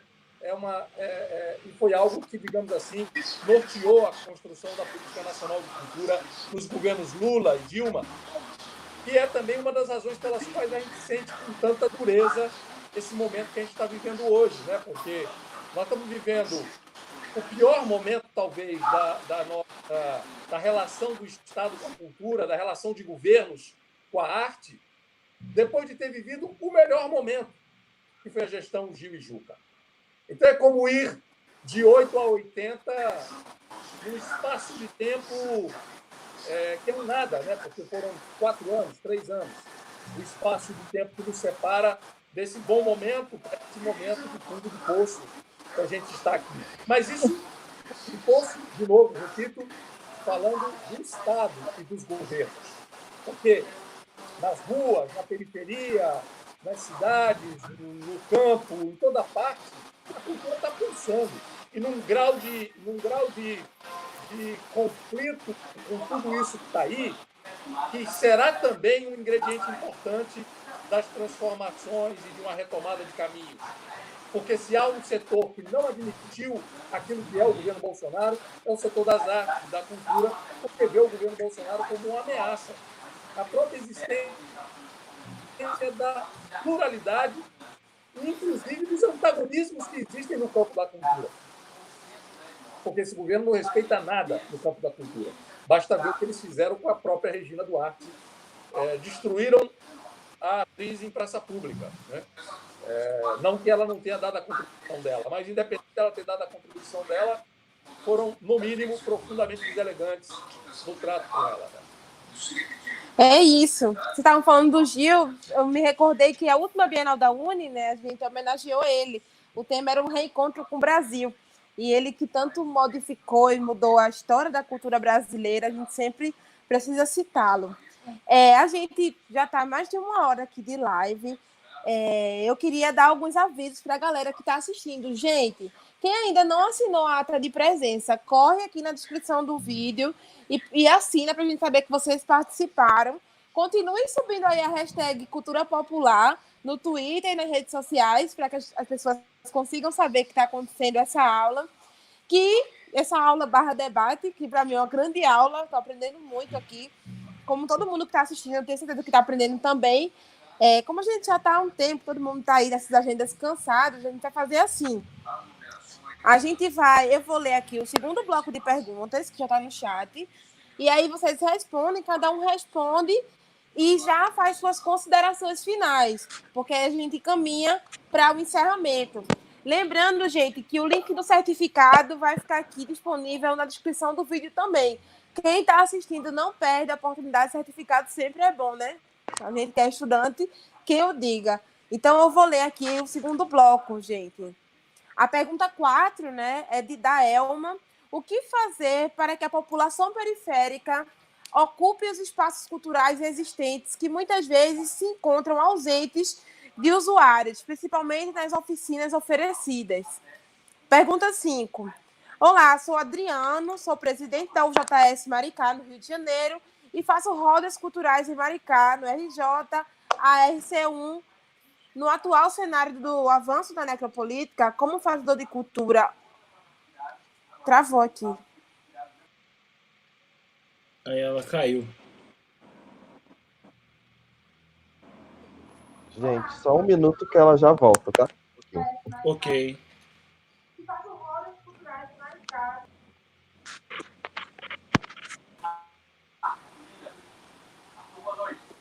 Olá. Manu, você caiu. Vocês me ouvem? Sim. Problemas técnicos, gente. As perguntas estão no chat. Não sei se a Ana poderia me ajudar. Eu vou pular para a pergunta 6, que ela está completa aqui. Aqui, voltou, gente. Pergunta 5. Produtor cultural... Está travando aqui. A pergunta 6 é anônima. Na sua opinião, por que o cinema nacional é tão desvalorizado se compararmos com os vizinhos chilenos, cubanos e argentinos? A pergunta 5 está travando aqui no chat, não sei se a vocês também está aparecendo desse jeito. Mas aí, a pergunta é do Adriano. Está aparecendo do Adriano. No atual cenário de avanço da necropolítica, como um fazedor de cultura, um artista, produtor cultural, deve fazer frente diante do governo para conseguir diálogo entre sociedade civil e governo? Isso. Essas são as 3 perguntas desse bloco. Perguntas também que, como é o primeiro bloco, daria para fazer um novo debate só com essas perguntas, né? A gente está com alguns problemas técnicos, mas, assim, são resquícios de ousar em fazer um debate tão grandioso como esse online. Mas essas são as 3 perguntas. O Manuel está entrando, porque até tem uma pergunta que é voltada para ele, eu acho, que mais a questão a pergunta 6. E aí, gente, como eu falei antes, todo mundo aí que está assistindo, lembrem de seguir as redes sociais da UJS, seguir as redes sociais também dos nossos convidados, e a gente já caminha para a resposta desse segundo bloco, e aí vocês respondem já com as considerações finais, certo? Certo. Eu não tô vendo as perguntas. Aí Manuel caiu de novo. Vou ler para você a primeira pergunta, que é da Elma. O que fazer para que as populações periféricas ocupem os espaços culturais existentes, que muitas vezes se encontram ausentes de usuários, principalmente nas oficinas oferecidas? Você ouviu essa? Como é que é? Você conseguiu ouvir a pergunta da Elma? Não, você pode falar para mim? Posso. Novamente, a pergunta 4 é da Elma. Ela perguntou o que fazer para que a população periférica ocupe os espaços culturais existentes, onde muitas vezes se encontram ausentes de usuários, principalmente nas oficinas oferecidas. A pergunta 6 é do Adriano, mas para mim não está aparecendo aqui no chat. Mas é mais ou... A pergunta 6 é, na sua opinião, por que o cinema nacional é tão desvalorizado se compararmos com os vizinhos chilenos, cubanos e argentinos? Isso. E a outra no atual cenário da necropolítica, como um fazedor de cultura, um artista, um produtor cultural deve fazer frente diante do governo para conseguir diálogo entre sociedade civil e governo?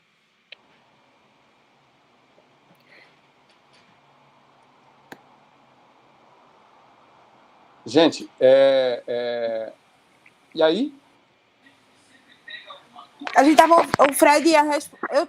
Você Eu caiu, posso né? responder. Posso, eu vou lhe explicar novamente. O A ideia Fred, é que a gente- Fred.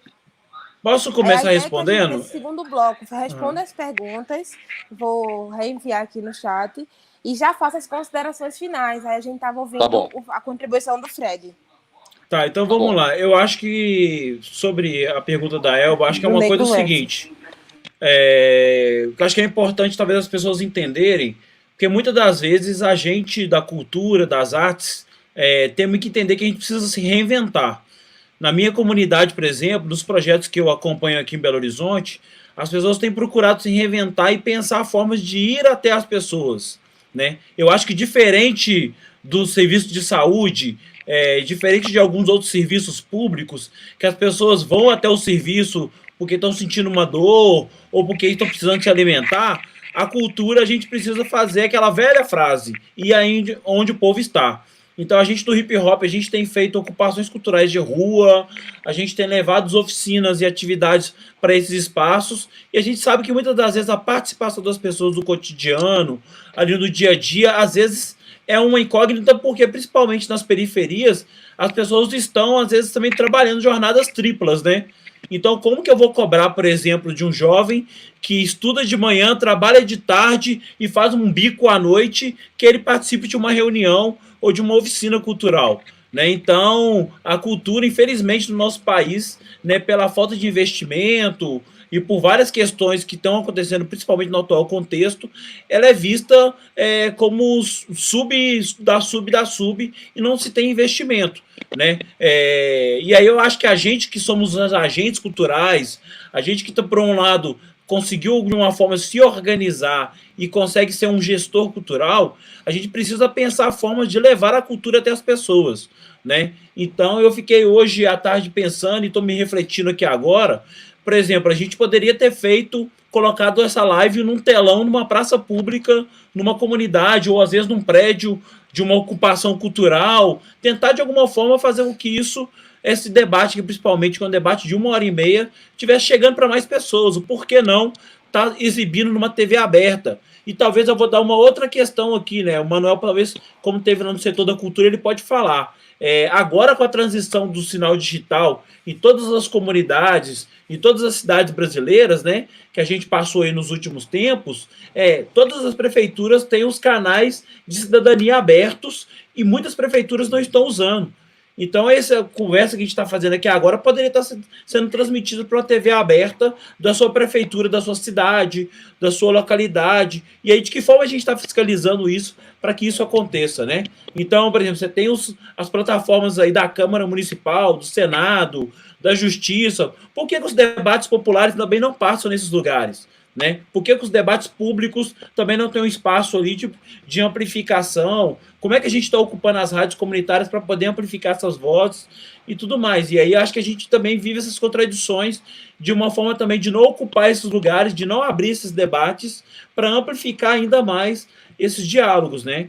E aí, já me despedindo, quero agradecer demais ao JS, essa força que cresce aqui ao JS, agradecer demais e dizer que fico feliz de ver essa juventude aqui discutindo, ampliando o debate e fazendo presente. Nós da Nação Hip Hop continuamos aí nessa luta juntos, para nesse enfrentamento, nesse debate, e queremos cada vez mais fazer com que a cultura chegue nas periferias e queremos construir isso junto com a JS. Né? E aí a última coisa que eu queria deixar aqui, e eu acho que é um desafio para nós, fazedores de cultura, como tornar o programa Cultura Viva uma política pública nacional que ela chegue para todos os lugares, todas as comunidades. Eu acho que o governo Gil deu um avanço, plantou uma semente, e a gente pouco está discutindo como fazer isso virar uma política pública como o SUS, né? Fazer com que isso seja presente para cada vez mais fortalecer os pontos de cultura, fortalecer os espaços culturais, porque esses espaços estão fechando, estão, de alguma forma, deixando de existir, e a gente está perdendo a luta aqui na base, na ponta, no dia a dia. As praças precisam se tornar espaços vivos de cultura, os espaços culturais precisam ver, as associações precisam se tornar, e estamos aí nessa luta para poder fazer que a política pública seja mais presente, mais ativa, e esteja aí no cotidiano das periferias e das comunidades. Vamos junto, uma só nação sempre. Muito obrigada, a gente que agradece a você, né? Você conseguiu aí trazer conceitos riquíssimos para a gente debater sobre cultura e arte, e é mais a cultura popular, a cultura da periferia pulsante. Também tem esse momento de pandemia, que a gente precisa se reinventar. Imagino como é que está sendo as batalhas, como é que está sendo para juntar o pessoal nesse momento tão difícil, né? Mas que a gente está se reinventando também, e a cultura também tem que tentar se reinventar. Muito me preocupa como será esse novo normal para a área da cultura. Como será, né? Que eu acho que vai ser um dos últimos a voltar a funcionar normalmente. Então, a gente está debatendo a cultura e a arte, é muito importante, porque cultura, eu sempre falo que não é só o show e o artista em cima. A cultura é desde a montagem do palco, do técnico que vai ligar, montar o som, desde o artista que está no ônibus, desde os que escrevem poesias, que fazem literatura, desde o pessoal que está usando aí cantar nessa quarentena, se utilizando e se criando. Acho que a gente precisa dar força para que as pessoas criem. E aí você fala muito nisso, dessa fala da uma só nação, né, esse lema, acho que é muito isso. Uma só nação, todo mundo unido em defesa da cultura, né, que a cultura é o futuro do nosso país. A gente consegue, através da cultura, narrar a nossa história, e a gente tem esse papel agora aí de explicar esse fatídico governo. Acho que a cultura tem um trabalhão aí para conseguir fazer isso. Aí a gente vai ouvir a Ana. Logo depois a Ana, o Manuel. Essas perguntas são difíceis, né? Mas eu acho que... Bom, acho que o Neguraf já respondeu muito bem essa questão de como levar as pessoas para as oficinas. Acho que tem que pensar, na verdade... Eu acho que isso é um pouco parecido com aquelas coisas de saúde que fala assim, tem que fazer atividade física, tem que isso, não pode fumar, não pode tal coisa, não pode outra coisa, não pode outra coisa, e não leva nem em consideração nenhuma a vida da pessoa, né? Atividade física onde? Como? Em que circunstância, né? E eu acho que isso é a mesma coisa. Acho que, na verdade, essas atividades culturais teriam que ser pensadas para elas fazerem parte da vida das pessoas de alguma forma, talvez na escola, talvez num outro momento, talvez de um outro jeito, talvez ouvir o que a comunidade tem vontade de fazer, que tipo de atividade tem mais vontade de fazer, o que seria mais interessante. Enfim, são caminhos para se pensar. Sobre a pergunta do Adrianinho, eu acho que está difícil mesmo, né? Qualquer diálogo aí nesse momento, mas eu acho que tem um movimento muito forte no Brasil, né? Da criação de uma frente mais ampla. Eu acho que o Congresso Nacional tem feito coisas interessantes, tem conseguido aprovar coisas interessantes, porque começa a se criar também um ambiente de juntar pessoas em torno de determinadas bandeiras. Então, acho que, apesar de todo esse momento, ainda é possível criar movimentos e fazer pressões para que as coisas avancem, né? Eu acho que a lei emergencial da cultura é um exemplo disso, o próprio auxílio emergencial, que o Bolsonaro fica falando que é dele, mas quem fez foi o Congresso Nacional, não foi ele. Enfim, tem iniciativas importantes que, com mobilização, organização, estão conseguindo, de alguma forma, serem realizadas. Apesar de todas as dificuldades que a gente já conhece. Vou deixar a do cinema para o Manuel. E eu queria, para finalizar, eu queria dizer que eu acho que a gente vive um momento que pensar em cultura, ou pensar em saúde, ou pensar na própria vida, na defesa da vida, é pensar em viver numa democracia, né? E que esse avanço das forças fascistas no Brasil, eu acho que todos nós precisamos estar atentos para isso, unidos contra isso, e acho que a geração de vocês, a nossa geração também, mas a geração de vocês tem esse papel fundamental, que é de combate ao fascismo no Brasil, essa força autoritária. Então, acho que a luta pela democracia, a luta pela cultura brasileira é a luta pela democracia, é a luta por liberdade, e acho que temos que estar todos juntos nesse momento, unindo forças, tentando construir cada vez uma frente mais ampla para a gente derrotar Bolsonaro e os fascistas. porque só com essa derrota a gente pode pensar num futuro, em novas possibilidades, em avanços, em políticas culturais, em vida de novo, né? Em um lugar em um país onde a gente possa voltar a sonhar. Então, o que eu penso é que a gente tem que se unir para derrotar o fascismo, ter esperança e voltar a sonhar. E aí, quando a gente voltar a sonhar, aí não tem mais limite. Aí a gente vai, aí a gente constrói. Mas primeiro a gente precisa de um espaço, de um país para que a gente consiga voltar a sonhar. E eu acho que esse país a gente tem que construir juntos. E acho que o JS é muito importante nessa construção. Então, força para vocês, força para nós. Vamos juntos. Muito obrigada, Ana. Muito obrigada mesmo. Você sempre contribui com a gente nas nossas lutas. A gente fica muito feliz em ter você como parceira, né? O pessoal estava até comentando que você foi uma das refundadoras aí do Cuca da Uni.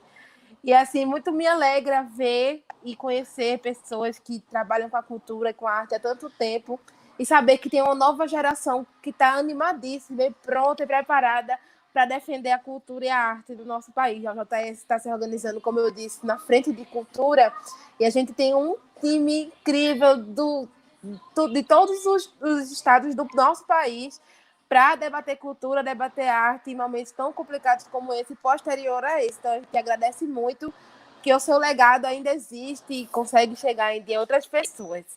A gente vai ouvir agora o Manuel Rangel, tem a última pergunta, e aí, você já tinha falado, a ideia é que responda a pergunta e faça as considerações finais. E, gente, o último aviso aqui, porque é a última fala. Olha, gente, quem não assinou a presença, assina. E também está o QR Code aqui do lado, gente. Façam a doação para ajudar as famílias que estão precisando agora nesse momento de pandemia. A gente precisa de cultura, arte, mas também temos que ter solidariedade. Eu acho que a palavra está na ordem do dia, então vamos ajudar. Se não conseguir ajudar durante o vídeo, tá no Instagram, lá o link na bio da UJS Brasil. É só pesquisar. Então é com você, Manuel. Obrigado. Veja só, a minha impressão é que o problema dos cinemas nacionais no Brasil, na Argentina, no Uruguai, no Chile, é o mesmo problema, do mesmo tamanho. Os nossos cinemas nacionais, eles enfrentam a dificuldade de disputar com o cinema americano um espaço para existir e para se afirmar. Não é possível fazer cinema no Brasil, como não é possível fazer cinema nesses outros países vizinhos, sem disputar duramente a abertura de espaço na sala de cinema, na televisão aberta, na televisão paga, disputar abertamente espaço para que exista o cinema local. Por quê? Porque no caso do cinema, particularmente do cinema, isso é verdadeiro para várias outras mídias, mas particularmente no audiovisual, nós vivemos um cenário de oligopolização da distribuição internacional de conteúdos audiovisuais. Algumas companhias, algumas majors, controlam a estrutura de distribuição de filmes no mundo inteiro. De filmes para cinema, de filmes para televisão aberta, de filmes para televisão paga, e controlam as estruturas, portanto, de venda no mundo todo. Portanto, cada país, quando decide fazer sua produção de cinema local, tem um enorme desafio de abrir espaço no seu próprio mercado para o seu cinema poder circular, criando as condições para ele existir, e tem uma enorme dificuldade de fazer com que esse cinema saia das fronteiras do seu próprio país para circular nos outros países. Essa é a realidade do Brasil, essa é a realidade do cinema argentino, é a realidade do cinema chileno, é a realidade dos vários cinemas. Cuba tem uma realidade um pouco diferente por causa da situação, por causa do regime socialista, por causa da experiência do socialismo em Cuba, e porque há um controle do Estado administrando a chegada de cinema de várias partes na realidade da circulação cinematográfica de Cuba. A China também tem uma peculiaridade, porque a China tem uma cota de importação de filmes estrangeiros. É diferente das cotas que existem nos outros países. No Brasil existe uma cota mínima de filmes brasileiros. Na China, tem uma cota para filmes estrangeiros que podem entrar na China. Com isso, é claro que a situação da circulação dessa produção fica completamente diferente em relação, por exemplo, ao Brasil. Apesar disso tudo, o cinema brasileiro e o cinema dos nossos países vizinhos, na última década e meia, se desenvolveu bastante. Fortaleceu-se as indústrias nacionais de cinema nesses países, porque houve governos que também se sensibilizaram no sentido de construção de políticas públicas de cinema e de audiovisual, e porque isso entrou em sintonia com o movimento desses países, dessas nações de maior afirmação. Bom, meus amigos, eu agradeço muito a oportunidade dessa conversa com vocês aqui hoje. Entendo que nós temos muitos desafios pela frente nos mais diversos territórios da vida. Acho que a nossa contribuição específica no campo da arte e da cultura é não esquecer que a produção artística e cultural não depende necessariamente do Estado para existir. Existe, apesar e indiferentemente do Estado, o que também não significa que a gente não vá continuar disputando com os governantes a obrigação do Estado de apoiar a produção artística e cultural. É preciso lembrar que nós temos governos municipais, governos estaduais, ocupados por forças políticas diferentes das que estão no governo central, com uma visão mais favorável à produção artística e cultural, ainda que vivendo uma profunda crise econômica e, portanto, com muita dificuldade de afirmação de políticas culturais mais potentes na esfera dos municípios e dos estados. Nosso papel deve seguir sendo o de pressionar tanto o governo federal quanto os governos estaduais e municipais, no sentido de que existam políticas públicas de cultura. Nós devemos seguir ousando reivindicar aquilo que nós entendemos como avanços na construção das políticas de cultura, por exemplo, na área do audiovisual, a regulação do vídeo por demanda, a regulação das plataformas de streaming, para que nelas também exista a obrigação de veicular conteúdo brasileiro, como existe na TV paga. E devemos, sobretudo, continuar nos preparando e continuar trabalhando por um momento que virá, que será um momento de superação da crise profunda que o Brasil vive e que vai ser o momento de reconstruir um projeto nacional para o Brasil. Mais uma vez, muito obrigado pela oportunidade de estar com vocês e eu admiro profundamente a luta, a graça, a leveza com que os jovens da União da Juventude Socialista lutam por um Brasil melhor e lutam por um Brasil que pertença a todos os brasileiros e brasileiras. Muito obrigado.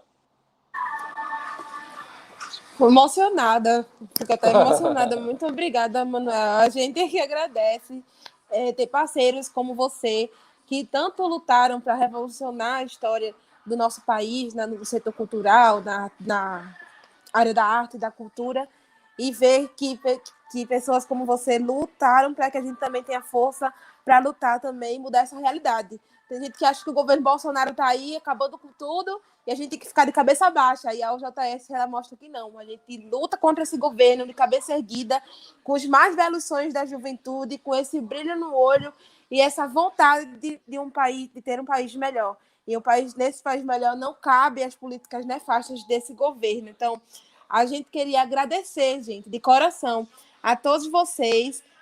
Foi um debate lindo, incrível.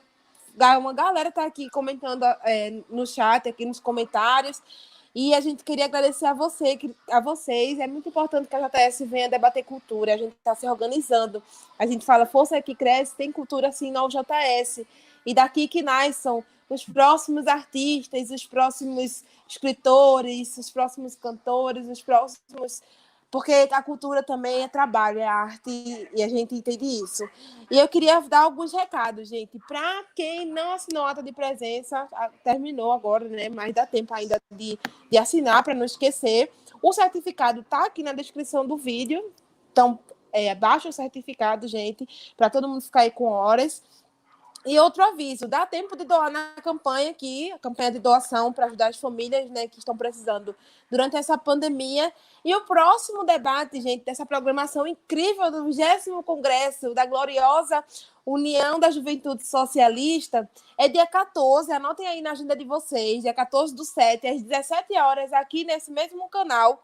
O tema desse debate é LGBTfobia como parte do projeto neofascista do Brasil, Então, vem debater com a gente, porque o JS fala de cultura, de arte, contra as opressões. Qualquer tema a gente está debatendo. Se tem Brasil no meio, a gente está defendendo o Brasil e lutando para mudar ele. Eu queria agradecer a vocês e que nos próximas a gente já vai procurar vocês novamente para conversar. Os estados sempre perguntam para a gente pedir sugestões de nomes para as mesas de cultura, e a gente já vai fazer aí esse papel também de divulgar. Quem não segue as redes sociais dos convidados, gente, sigam as redes sociais. É muito importante a gente fortalecer a nossa rede. A gente precisa fortalecer, porque a gente não tem robôs igual ao Bolsonaro. A gente vai na luta aqui, mesmo no trabalho de formiguinha. Então, sigam nossas redes sociais. Meu Insta é Manu_EP. Manu_EP. Sigam a Nação Hip Hop, sigam os nossos convidados e vamos se fortalecer, porque só através dessa unidade, dessa união, é que a gente vai conseguir mudar a realidade do nosso país. E a arte e a cultura, com certeza, é um dos pilares fundamentais para que a gente mude essa realidade. O Brasil vai ser um país justo, igualitário, quando a gente tirar esse presidente do poder e coloque alguém que entenda que a cultura, a arte, a educação, a saúde e a segurança é direito básico da população. E se ele não entende isso, a gente vai fazer ele entender, como a gente sempre fez na história do nosso país. A União da Juventude Socialista está aqui, firme e forte, na luta em defesa do nosso Brasil. Quem não conhece, gente, quem não é filiado ao JS ainda, ou já é filiado e não se recadastrou, não perca essa oportunidade. Vem com a gente mudar a história do nosso país, com esse sorriso no rosto e com o peito cheio de coragem, de revolucionar e construir o socialismo com a nossa cara. Muito obrigada a todas e todos. Obrigada.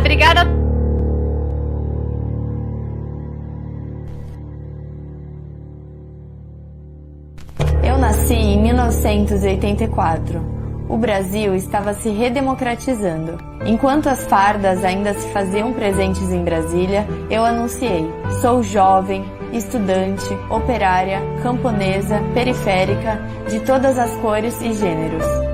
Busco um futuro livre e com direitos preservados. Em 1988, conquistei o voto aos 16 anos e provei que o jovem é importante para a construção de um novo Brasil. De cara pintada, liderei o Fora Collor e inaugurei uma nova era de mobilização da juventude brasileira. Resisti às privatizações, aos interesses norte-americanos e à entrega das nossas riquezas. Elegi Manuela Dávila, a deputada federal mais bem votada do Brasil, e que por onde passa encanta com uma política que transforma vidas. Resisti ao golpe de 2016, gritei aos quatro cantos que estavam atacando a nossa ainda tão jovem democracia e os nossos direitos. Me tornei vice de Haddad na eleição mais importante de minha vida. Trago comigo os sentimentos e os sonhos de uma juventude revolucionária. Nasci da democracia e por ela existo. Hoje sou resistência democrática. Sou milhares. Eu sou a União da Juventude Socialista. Você quer fazer parte dessa história?